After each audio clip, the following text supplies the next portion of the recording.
Hello, awesome people. I hope you're having a great day today. Today we're taking a look at the next short story in this Pawn of Chaos collection. It was written in 1996, and all the things in here were written specifically for this collection. It was written in the Eternal Champion, and this is David Ferring's The Festive season.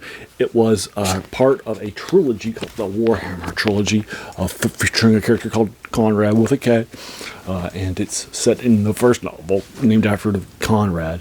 And so forth. So it's a lot of fun.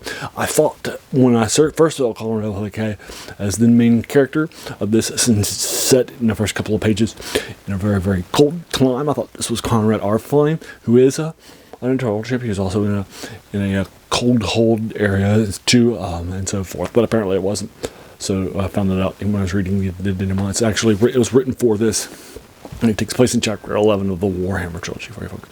So there you are. That's what's happening, and it's a lot of fun.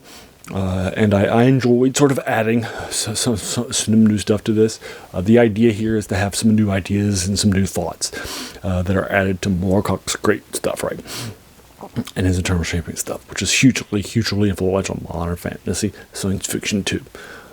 Because of this is basically what's happening is that this is a multiversal conflict, and he created the word multiverse in the first one of those two, where each plane has a battle between law versus chaos, not good versus evil, and then there's sort of an avatar of his character named the Eternal Champion. It has different concepts and characteristics and loves and interests on each of these planes of existence, who's fighting the good fight.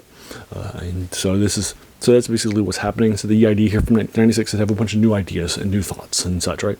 And I thought this was good, introducing this new character, a new Conrad, if you will, to this series who already exists in some existing media. So I'd be willing to go read that, if I was sort of burdened with that. And remember, the title of this channel is The Worst Thing About New Books, which is a quote by French philosopher Jacques Joubert, who said that the worst thing about new books was that they kept us from reading the old ones, right? So if this guy has finished his trilogy by 1996 when he wrote this short story that's set in the first one, then this would be at least a few decades old, right? So definitely be part of and key of this, what I'm doing here, right? And so forth. So there you are. So what do I think? Again, I keep my review spoiler free. I've only given you the first couple of pages of what's happening in this short story for you folks.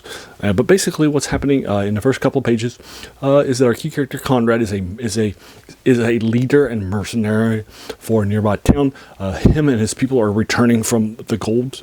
They'll have the last gold shipment, mining that gold, and so forth. That's guarded by the mercenaries and so forth. And so now they're coming in to the last town on the frontier in this area, and it's very, very cold, and it's very, very wintry, so they're the last caravan to come in.